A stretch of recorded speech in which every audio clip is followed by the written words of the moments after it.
when you were here before.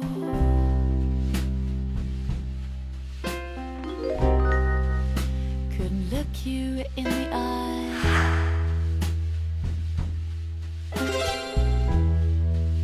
You're just like an angel.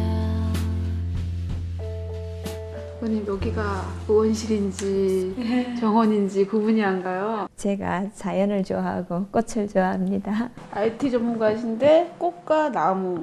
도리어 이런 IT 또 어째 최신 첨단 이런 기술을 하는 사람일수록 더 역설적으로 또 자연을 이해하고 친해져야 되는 게 아닌가 그렇게 생각을 하고요.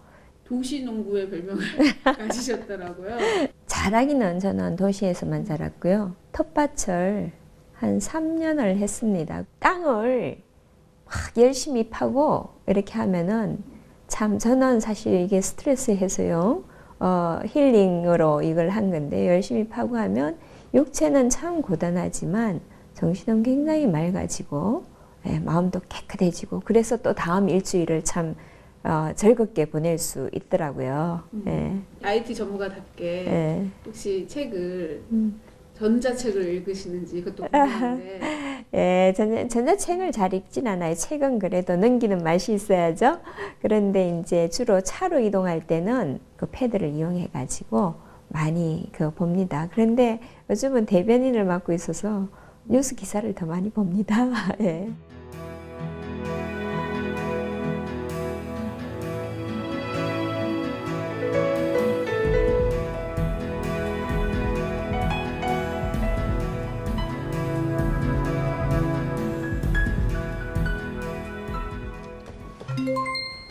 제가 오늘 소개해 드릴 책은 제목이 흑산도 하늘길이고 그 한성원 작가가 쓴 장편 소설입니다.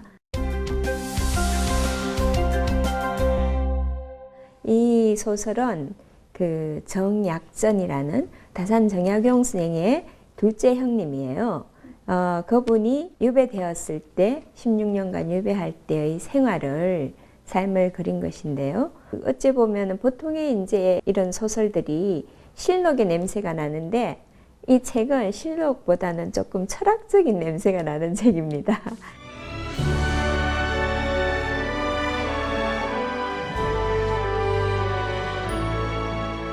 이 다산 정약용을 제가 존경하고 해서 그 관련한 책들을 좀 많이 읽었어요. 근데 읽다 보니까 형님에 대한 얘기들이 나오더라고요. 정약전이라는 분은 어떤 분일까? 약전에 대해서는 책이 거의 없습니다. 그런데 마침 이 책이 딱 나왔어요. 그래서 바로 사서 제가 읽었죠.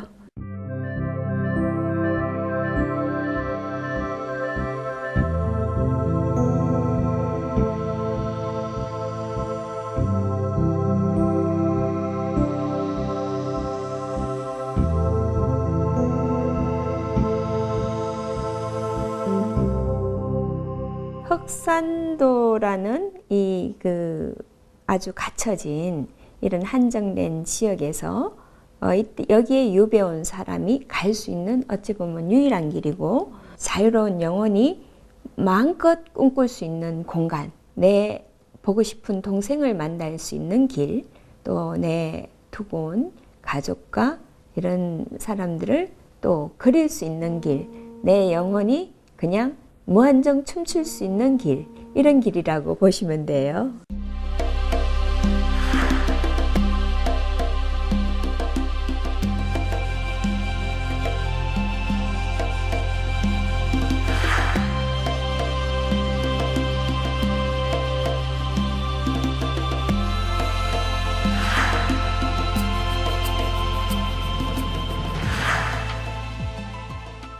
제목처럼 이 흑산도와 이 갇혀있는 이 공간과 하늘길이라는 열려있는 공간을 전체로 두고 유배간 전약전이 이 흑산도와 하늘길을 오가는 그 16년간의 삶을 조명한 책이라고 보면 되고, 그 정약용과 정약전은 서로 형제간으로 둘째 형이었는데 상당히 의지를 많이 했고요.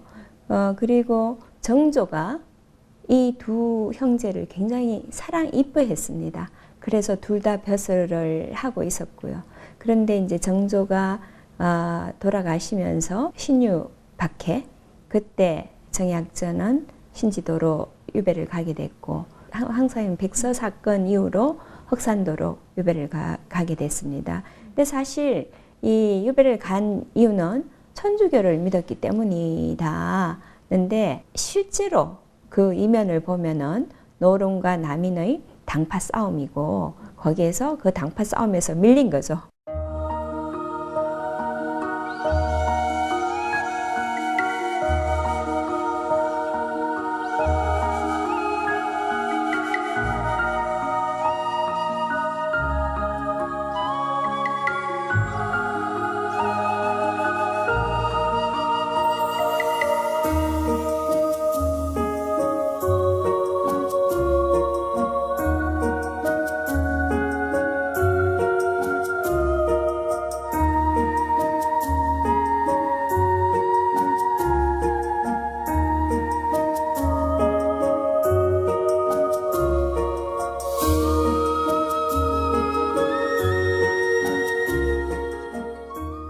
저는 이제 약용과 약전을 좀 비교를 해서 제가 말씀을 드릴게요.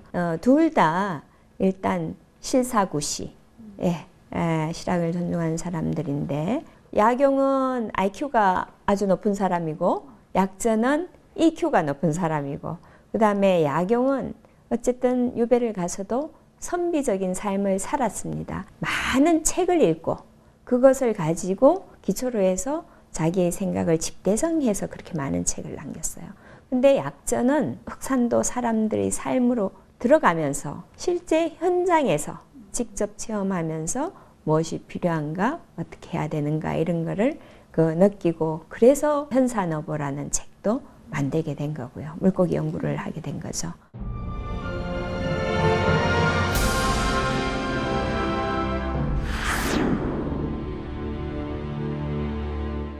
약용은 강진으로 가고 약전은 흑산도로 가고, 이제 헤어지게 될 때 정약용이 형에게 뭐라고 했냐 하면은, 흑산, 금을 흑자는 너무 깜깜하고 무섭고 그런 느낌이 난다.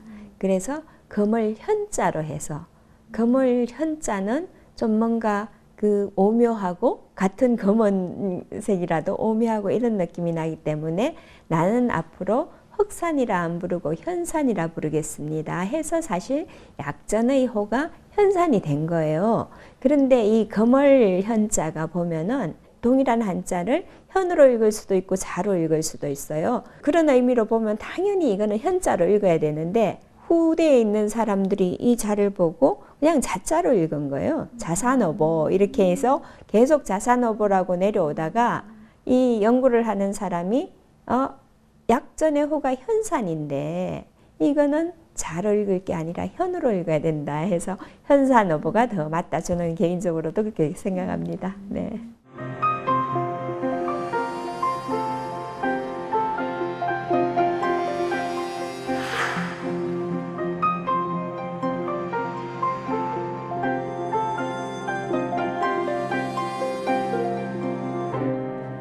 그 책의 저자 한승원 작가 어떤 작가인지 설명 좀 부탁드릴까요? 한승원 작가는 사실 우리 굉장히 유명한 분이잖아요. 아재 발아재는 대히트작이고, 추사, 초이, 다산 이런 인물 소설을 위주로 했는데,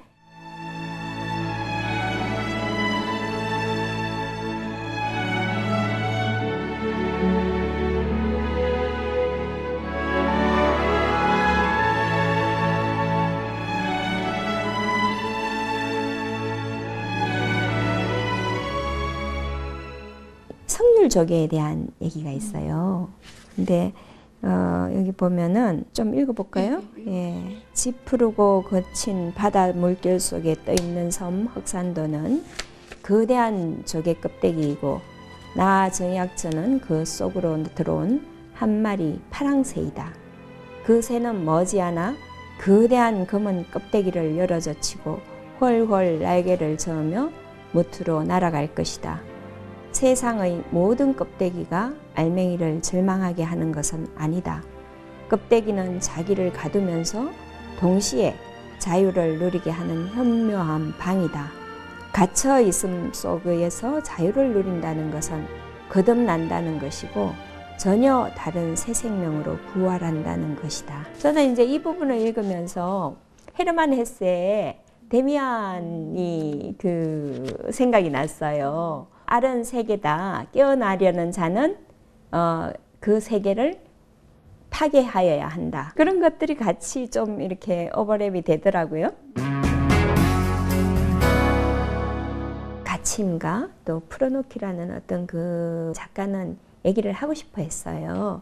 그래서 어떤 그 가침이라는 것은 사실은 우리가 볼 때 구속, 스스로 편협된 사고에 대한 구속이라든가 뭐 그런 건데 그런 것을 이제 깨웠을 때, 다른 어떤 세계로 갔을 때, 그럴 때 그런 사람은 영원히 자유롭고 그런 사람은 영생한다. 그런 메시지를 주는 것 같아요.